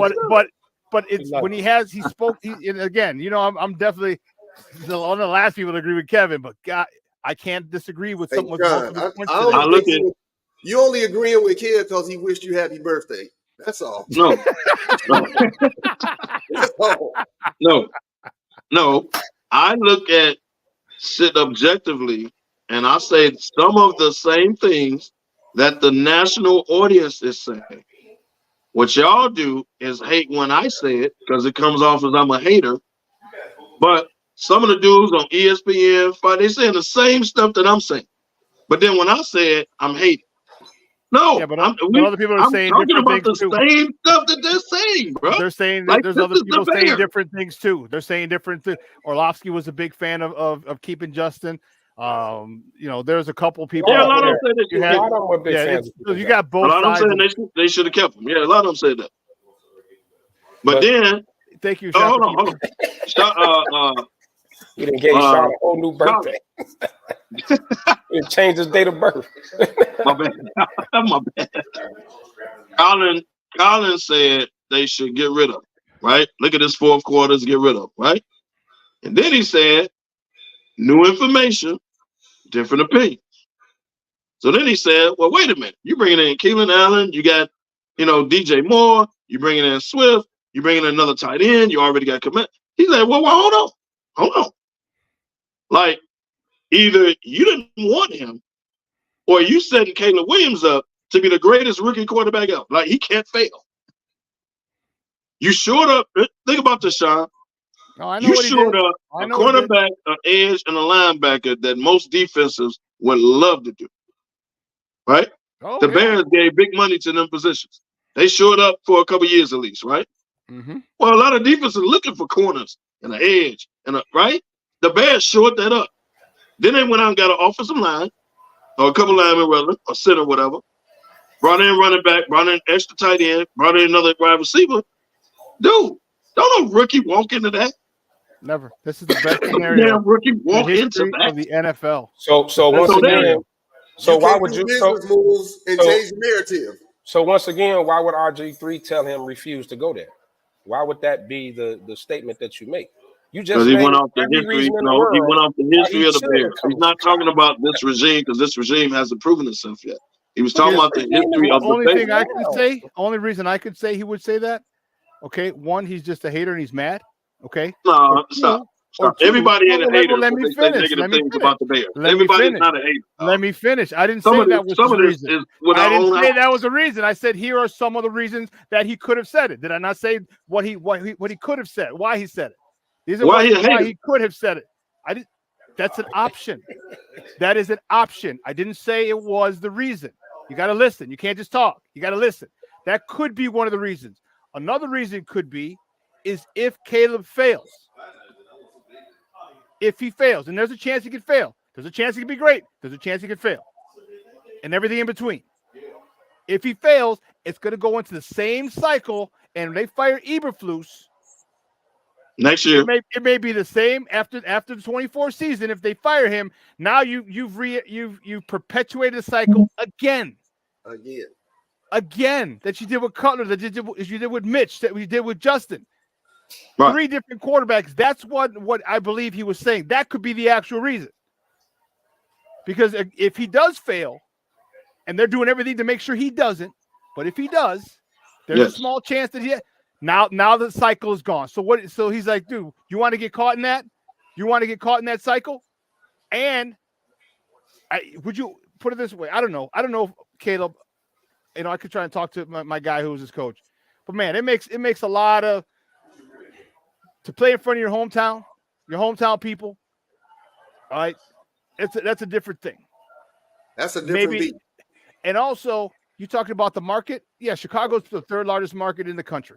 I get it. But let's not forget, if he stays in the DMV area, he's going to get a lot of marketing opportunities because he's from the DMV area. So the market, the size of the market is not going to matter because he's a hometown guy. Well, let's not act like Washington ain't a shit show. It is, bro. That's why you go after him, bro. They couldn't even name their team.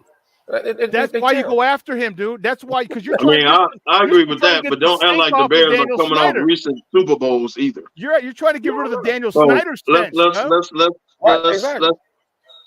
at it. If you're a new investor, how do you want to return on your money? Oh man, an increase in ticket sales. It's an increase in season ticket sales because everyone's going to want to see that kid there. An increase in jersey sales, and that helps the entire NFL. So Sean, that's what. So they're trying to get rid of the stench of Snyder. Everyone's giving him a chance, and this, that, and other. Isn't Poles doing the same thing? Isn't he trying to get rid of that history that the Bears have with quarterbacks and development? He's trying. And all that. He's trying. That's what I'm saying. So, but it ain't happened yet. Until it happens, right? But we can say the same thing about Washington. We can say the same thing about New England since Brady left. They ain't done nothing. I don't know why everybody think Justin's just gonna strive in Pittsburgh because Tomlin ain't never developed no damn quarterback, and he ain't an offensive guy either. Ben Roethlisberger was there when he got there, so he ain't did a great job developing QBs either. So I don't. What has the Bears done? I get it. I pointed out what the Bears have done. The Bears have not done well with the quarterback position. But so that's all I'm saying. But if you talking about, I know y'all upset, man, because the Bears is on the national spotlight and people are saying this publicly. I get it. But if you're talking about changing the culture, why not give them a chance to change the culture? They just feel like Caleb's the dude. Like they feel like he's going to be great. I don't think it's a knock on Justin. I think they tried. No, I'm not a knock on Justin. No, I'm not going to Justin at all. I think Cam Newton said it best. That's what he was saying. Cam Newton said it best is that Justin Fields is understanding in no uncertain terms that this is a business. And I will tell you that I think that unfortunately, I think that the even though it might not seem, it doesn't really go, because if you look at the numbers, it doesn't matter. But Ryan Poles bought himself time. He wanted to reset that quarterback clock. He bought himself time. You can say, hey, now not Eberflus. Eberflus got to win. You got to have 10 wins. Otherwise, hold on, player. Oh, yeah. We were ascending. We were ascending with Justin. We should, and the defense that you run gave up some stuff, gave up those 3 games. Okay. Not to mention Getsy was stupid play call, and both you might be gone. So it's 10 wins. But he bought his time. He can say, hey, I got a rookie quarterback, man. He needs a year or 2 to develop. So I think it was a CYA thing, all right, for Ryan Poles. I think this was probably the most difficult decision, because if this was year 2 of Justin, I think he goes and gets that haul. But because he's got a CYA, he's got to cover his own rear end. Why he went out and made all the moves. You're right. He was like, you know what? I'm buying me time. I love Justin, but I love my job more. Justin ain't going to pay my bills for my wife and girls. Sorry. And like Cam said, or at the end of the day, he just sees something in Caleb Williams that says this young man is going to be great. That's what I think. That's just what he sees, and a lot of people feel that way. They saying this is the best prospect since Andrew Luck. Like you're just not going to pass on that, and not saying nothing. I think they could have kept Justin did well. I think they could have got 10 wins with Justin next year. Of course, with the roster they put together, but you got to look. Like part of being a great GM is making tough decisions. Like Kevin Warren loved Justin. Everybody loved the locker room. You know everybody loves it. That's a tough decision to make, but he wouldn't make that just cause. I don't think he just took it personally on Justin or nothing like that. And I think that's where everybody's coming off. Like it wasn't a Justin shit show. And at the end of the day, regardless of what we think about him in Chicago, the rest of the league don't see it like that, because they were only trying to trade him as a backup. Atlanta the rest of the league don't see him like that, because y'all ain't did nothing to make him like that. Atlanta went out and signed a 36-year-old quarterback coming off an ACL over trading for a 24-year-old on a rookie deal. Now you tell me what the league thinks of him. Well, so it's something that why do they think like that though? Well, from what we were saying, what I'm hearing was that one, his asking price was too high for Justin. All right, he was asking a lot for Justin. Maybe I don't know if it was a first or a second. Okay, and people were like, no, because Justin hasn't proven himself yet. All right, but Kevin's about to make a point. What have you done? Like, you didn't develop this guy. Like, you're getting, you know, a blob of clay that hasn't been molded and developed yet. Yep. And they're like, if I'm trading for this and I still got to pick up his 5th-year option, like, I'm not going to trade for him and then cut him next year. Like, then that's stupid, because I just lost draft picks. So I'm going to give you a cheap draft pick, okay? And if I lose it, if he doesn't, okay, well, there you go. But they're not picking. No one's trying to, no one was even remotely considering picking up his 5th year once the trade happens. Which lets me further know, Sean, Pittsburgh going to put him on the field, because you got to see what you got, right? Yeah. He coming up on this, you know what I mean? So he coming up on his option. You inherit him. You know the situation. Well, they're not picking up. You got to pick it up by May 2nd. They're not picking it up. They're not picking it up. They'll give him time, and they'll say, "Oh, okay, okay. All right, cool." Well, now they got to let him play it out. No. Right. So by May 2nd, they got to decide, but they're not going to pick it up, and they'll say, "Okay, you play for a new contract. You play for a new contract, because all we lost was a 6th rounder, and if you play well, and we'll start at the $15 to $20 million range for you and go from there." And now, if he does play well, which I hope he does, and he gets that contract, he can't demand Daniel Jones money. He can't demand those types of contracts, because one, he's traded. Two, he doesn't have those type of stats. Yeah, he gotta earn that. Yeah. So Pittsburgh's in a really, really good spot. Really good spot. Well, they got a quarterback room of $3 million. I mean, yeah, they're in a great spot.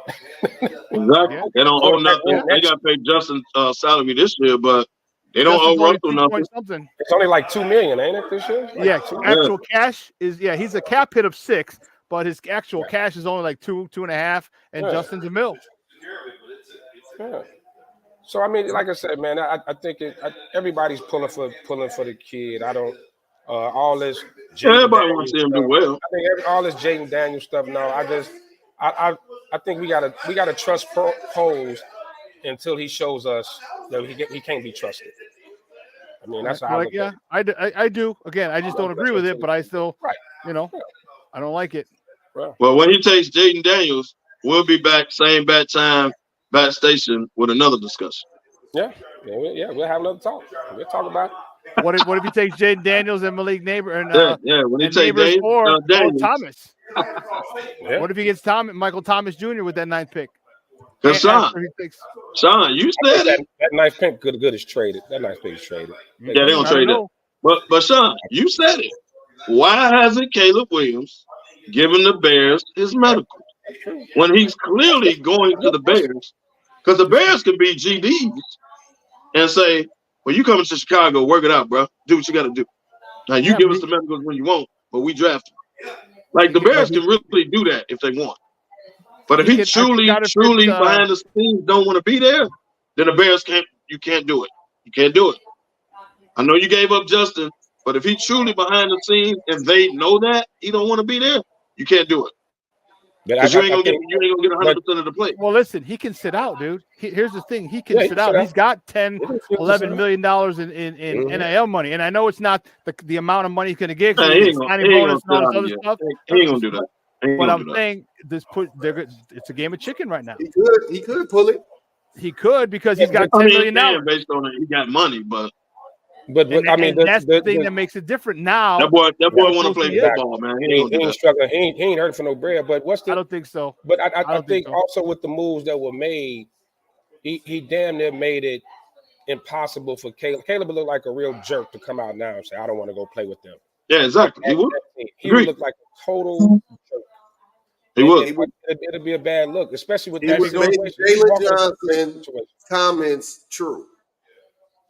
Yeah. I'm wondering why he ain't gave the Bears, who's clearly the number 1 pick, his medical. Sean got a point on that. Why hasn't he done that? Has he given anybody his medicals? Nobody. I don't know. If it ever comes out, he gave Washington and didn't the Bears, that's telling you where he want to go. Yeah. Well, he's got his private visits because no one at the combine has his well, that's actually the reason the combine was created. I was listening to Mike Florio. That was the reason the combine was created because now you got all the team's doctors in one spot. Okay, now everybody can just go get poked and prodded and do whatever. All 32 teams have them. So that's why there's never been a problem with a trade. Never been a problem with a draft day trade. And so his people, I mean, hats off to them for figuring out and using the HIPAA laws and figuring out that they can control where he goes by not giving people the physical. Because if you trade for this guy and he has an impingement in his knee, in his hip, and there's something wrong with him, and you didn't have that, that's a fireable offense. That's a fireable offense for a GM. Well, that's true. Nobody's taking that. So, again, his people were clever as a mother hubbard. Yeah. But we can also ask the question, then why hasn't he just come out and say he don't want to play for the Bears? I mean, he could have just did because he'll still look like a jag-bag. Right. But you're not giving your medicals to him, and they're clearly number 1. What does that say? It's clearly stating I don't want to play with Chicago. Because what's the issue? Okay. Because if that was the case, you give Chicago, you give his medicals. Oh, you know what I'm saying? I'm only taking my 30 visit, my private visit to Chicago. That's it. They want me. I'm going there, and that's it. There's no need for any other 30 visits. None. No other private visits necessary. I'm going to Chicago, and then Chicago could start working on a contract. Basically, not working on it, but how they're going to structure it because it's already set how much you can make. Yeah, I think he's looking at the situation here and what's going on right now, and look, his people are telling him and everybody, they got you in a position to succeed right away. Yeah, you can't possibly fail, bro. Right, it's nothing like that. I mean, CJ Stroud ain't walk into what you about to walk into. Right. Yeah, but CJ Stroud walked into One, you had a lot of high draft picks a couple of the prior years beforehand. Mm-hmm. Two, you had a guy who can develop quarterbacks.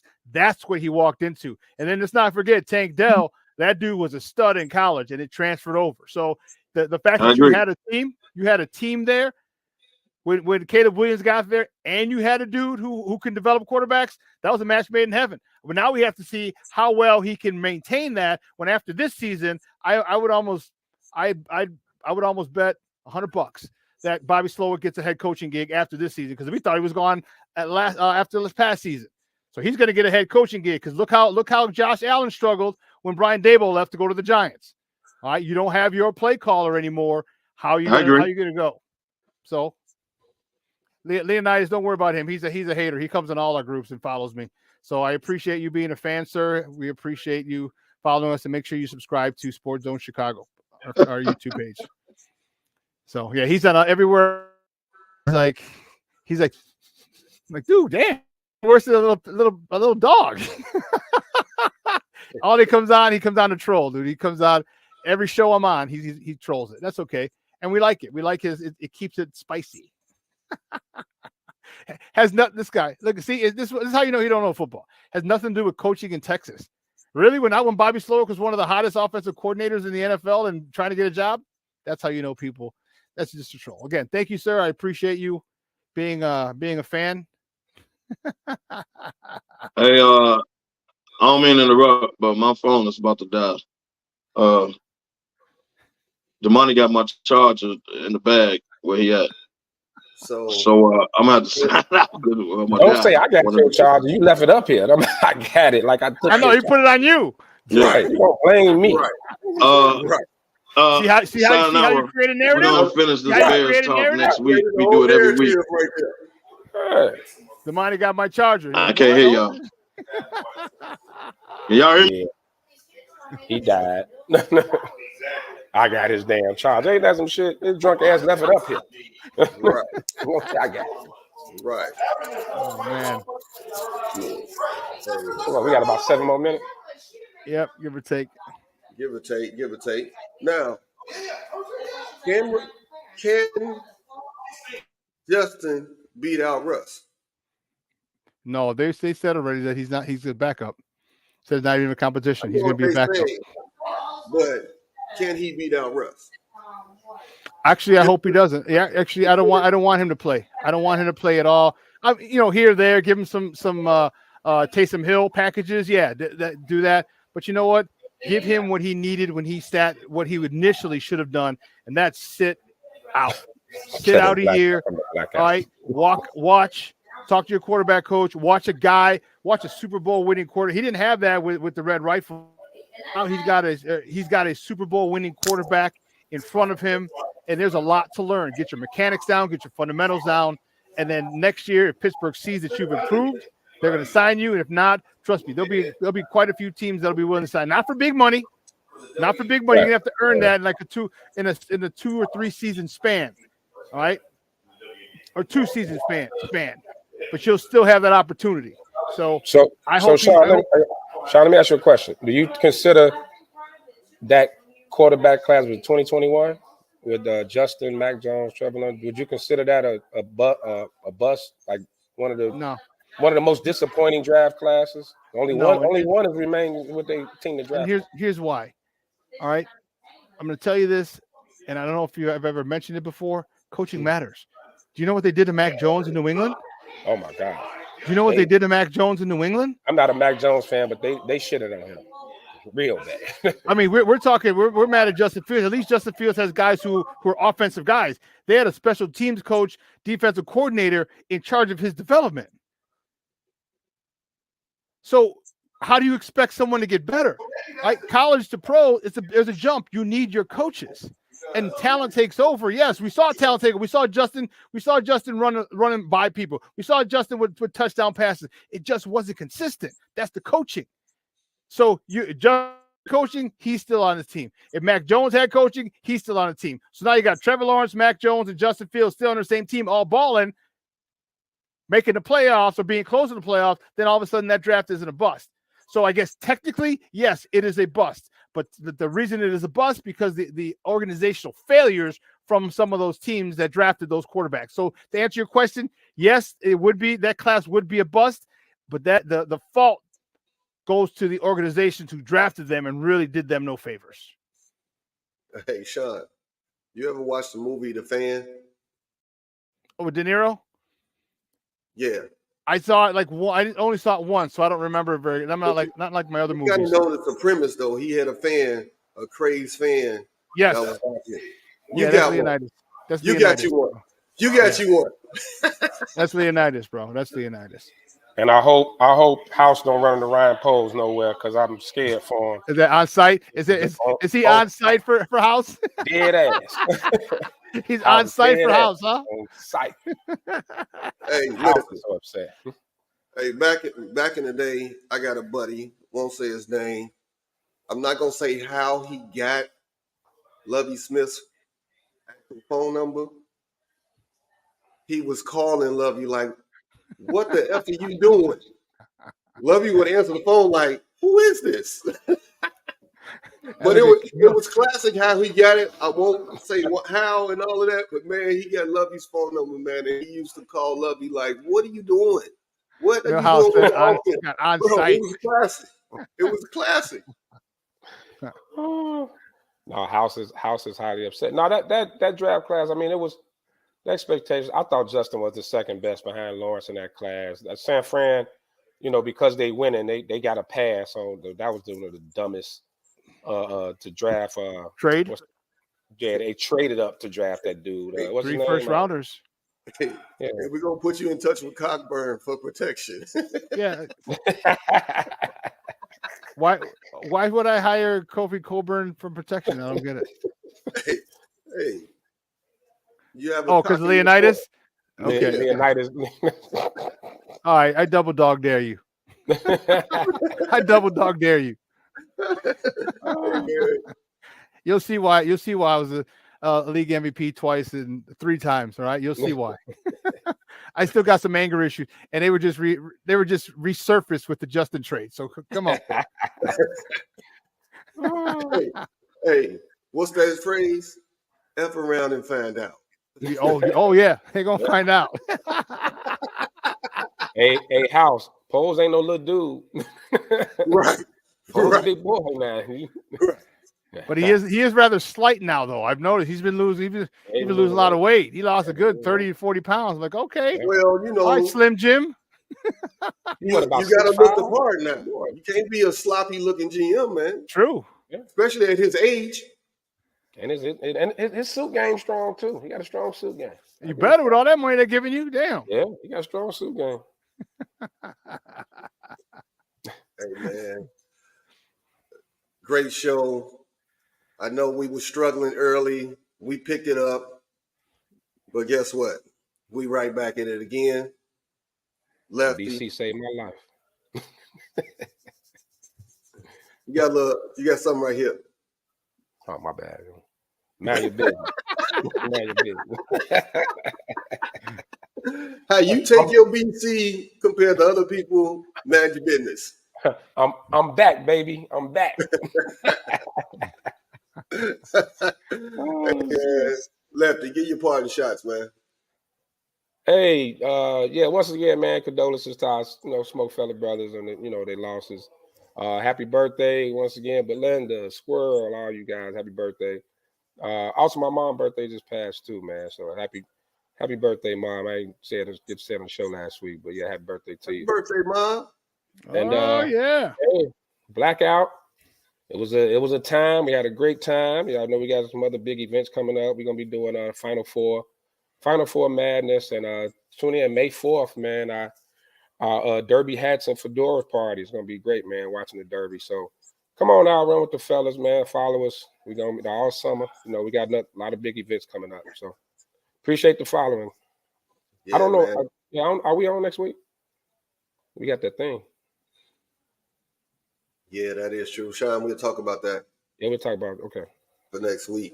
But the Blackout don't owe me nothing.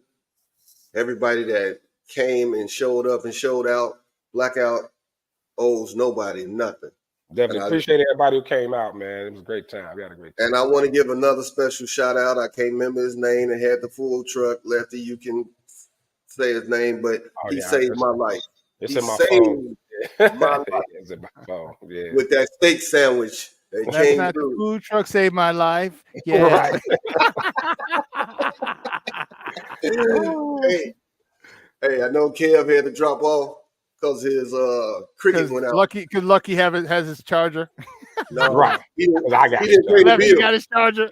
I got his charger. He didn't pay the bill, and Cricket sent that message. We about to shut you off. How does it feel now, Kevin? Shutting power off. Click. Right. He went from cutting off to getting cut off. Like I always say, man, where there's smoke, there's the fellas. Peace. All right, man. We'll check y'all out.